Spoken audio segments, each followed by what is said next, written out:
Good afternoon, everyone. I appreciate you coming for this briefing and the opening of the Emergency Office of Emergency Services. I've talked to several of the press earlier today and last night, and just let me say that for the past two and a half days we've been monitoring the storm as it moved up the coastline, and are, I think, very well prepared. We know that this is going to be kind of a triple punch for us in West Virginia, being a lot of rain, possible flooding around the state. We're also going to be predicting a lot of snow, up to over 2 feet in the mountain regions, the upper elevations, and then later this evening the heavy winds, which will be sustained all around the state of West Virginia. We have deployed our Department of Highways, the salt trucks. We feel like we're in good shape as far as our salt supply to cover those areas that will be receiving snow this evening and tonight, tomorrow. We are looking for snow in various areas, as I said, in the mountain regions, at least 2 feet of snow. Here in the Charleston area, I think we're looking at 2 to 4 inches, so it will vary from area to area. It's been changing as the day goes on. We have got several units of our National Guard that are stationed strategically around the state. I've authorized under the State of Emergency Act that I signed earlier today, the General to call out up to 150 guards, men and women, as we go through this process. Currently, we've got about 2,000 customers without power in the state of West Virginia. We've had some reports of flooding. It's already started. Several school systems have closed down for tomorrow, but I've also encouraged people to get what supplies they need: food, water, batteries, candles, and so forth, enough to do them for a couple of days. Don't want anyone to panic, but at the same time you should be prepared for the storm as it moves through the state. We have also been in contact with our two major electricity suppliers, that being First Energy and Appalachian Power. They have already contacted out-of-state manpower to come in. Should be on the way to the state of West Virginia to help with any down power lines that we would have. Our Department of Highways, along with individuals from the Division of Forestry, as well as the National Guard, will be working in conjunction with the power companies to try to stay ahead of them in areas where we have down trees, to get the roads clear so the power companies can get in, repair the damage to the power lines as quickly as possible to get the power back on where it will probably go off. We just ask people for the next 24 hours, unless you've got to be on the roads, please don't. Just stay off and allow the emergency responders to do their work. So that's basically where we stand. I don't know, Jimmy, do you have further comments? That's right. We have put in a request to FEMA for emergency assistance, that being for water, food, medical supplies, as well as generators. Possibility we'll need them. We have not got an answer back yet, but I did have a conversation with Secretary Napolitano today, and she promised all the support that we needed to get through this event from the federal level. So, yeah, I think that we are. This office is conducting calls at least twice a day with local emergency offices throughout the 55 counties, just as we did during the storm back in the summer. And I think most areas people I've talked to around the state seem like they're prepared for this event, and hopefully we will get through it without any further loss of life. We did have one report in Davis over in Tucker County. I'm not sure that it was weather related to the one fatality this afternoon where a concrete truck and a car collided, and one person was killed in that event. General, Jimmy? Cover anything else? Or? Okay, with that said, we'll be happy to take questions. We have representatives here from most of the departments, from Highways, Homeland Security, and I think DHHR, got General Hoyer. Questions?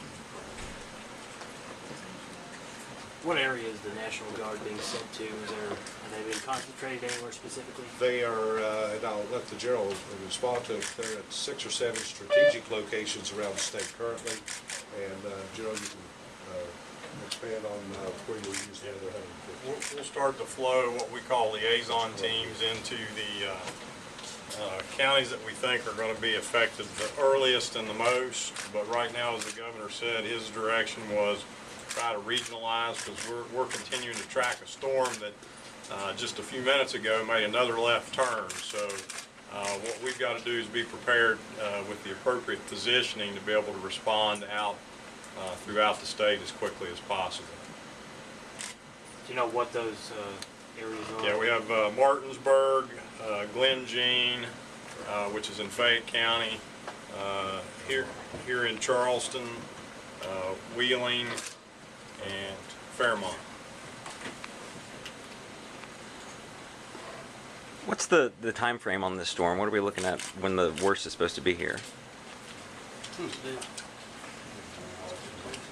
Jimmy's the weatherman. Well, we've actually got somebody here from the National Weather Service who can probably do better. You know, we expect the major impacts from the storm to occur during the night hours into tomorrow morning, and it's going to continue to get worse as the night goes on, and hopefully by midday or so tomorrow, the bulk of it will be out of the state.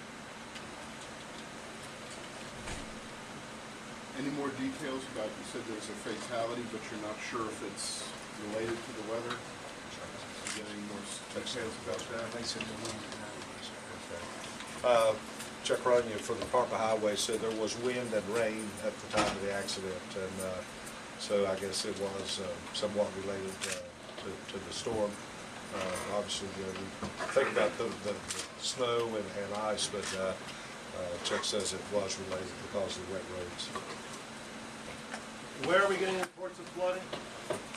We're starting to get them in both the northern panhandle and the eastern panhandle, as I understand. Small stream. Small stream flooding.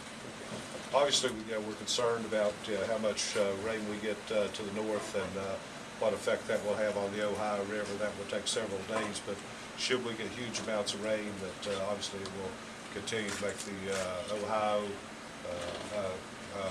rise, but that normally takes 3 or 4 days before that would reach Frank Parkersburg or Huntington.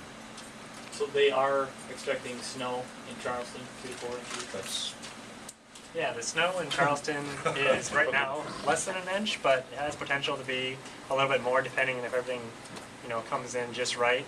But most likely it's going to be less than an inch. And the soil temperatures are so warm that it's going to be hard to get it to stick on roadways, maybe in the grasses, but that's what our forecast is right now. We are receiving snow in the Raleigh County area. Yep. Down the turnpike. I'll just say with that, the Department of Highways has got teamed up with the Turnpike Authority to have additional crews if needed. From the looks of the last maps I saw, it looked like down the turnpike could possibly get some heavy snow, and we certainly do not want to happen what happened a couple of years ago. Turnpike now does have the gates that are open where people can get around or turn around on the turnpike and get off, which we didn't have 2 or 3 years ago when we had the huge storm that affected the turnpike. How long is this command center going to be set up? As long as necessary. We would hope not very long, but until the effects of the storm are taken care of, it'll be open. A state of emergency statewide?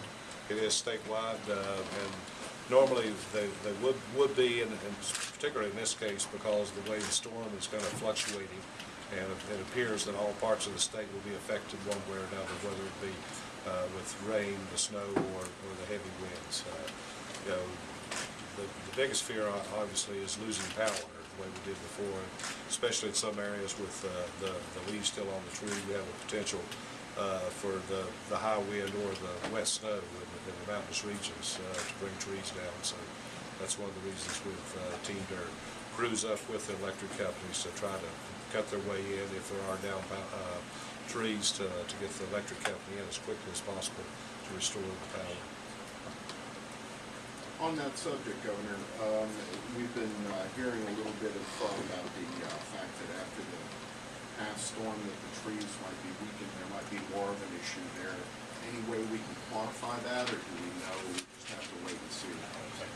I think we'll probably just have to wait and see. I know that there was a lot of tree cutting done after the storms of the summer, and some of the right-of-ways have been cleared, but obviously it's not all been done, and we still have that potential for a lot of down power lines.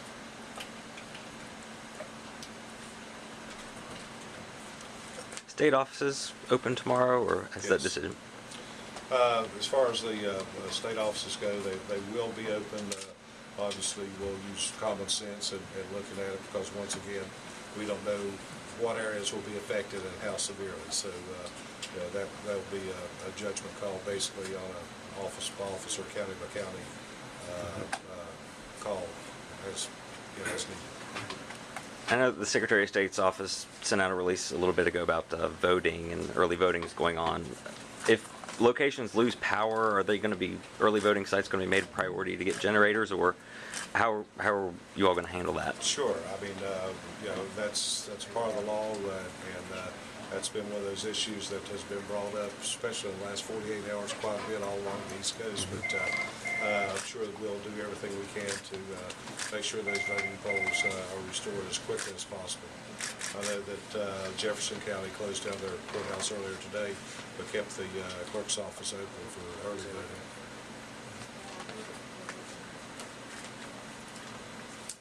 Okay. Thank you all very much.